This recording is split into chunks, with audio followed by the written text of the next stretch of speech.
आपने अक्सर सुना होगा कि लोग कहते हैं कि परिवर्तन ही संसार का नियम है, लेकिन ये बिल्कुल सत्य नहीं है। परिवर्तन तो सिर्फ सजीव वस्तुओं का नियम है। निर्जीव वस्तुओं में कभी परिवर्तन नहीं होता। एग्जाम्पल के लिए मान लीजिए कि मेरे हाथ में पेपर है, ये कल परिवर्तित होकर कुछ और नहीं बनेगा, लेकिन हाँ, मैं कल परिवर्तित हो सकता हूँ। कुछ समय बाद मेरी आयु बढ़ेगी, मैं वृद्धावस्था में होऊंगा, एक दिन 100 बन जाऊंगा। मुर्गी की जब अंडा देती है तो वो अंडा पहले अंडा होता है, उसके बाद उसमें से चूजा निकलता है, फिर वो थोड़ा बड़ा होता है, फिर मृदावस्था में हो जाता है, वो एक 100 बन जाता है।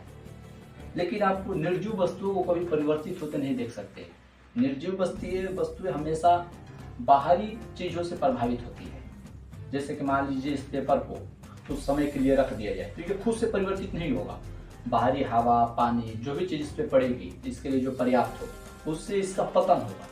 इसलिए ये कहना बिल्कुल गलत होगा कि परिवर्तन संसार का नियम है, क्योंकि परिवर्तन सिर्फ सजीव वस्तु में ही होती है। निर्जीव वस्तु का तो सिर्फ पतन होता है। एग्जाम्पल के लिए मान लीजिए अगर मेरा ही आयु बढ़ गया, मैं वृद्धावस्था में गया, फिर 100 बन जाऊंगा, तो 100 बनने के बाद मैं सजीव नहीं रहा, निर्जीव हो जाऊंगा।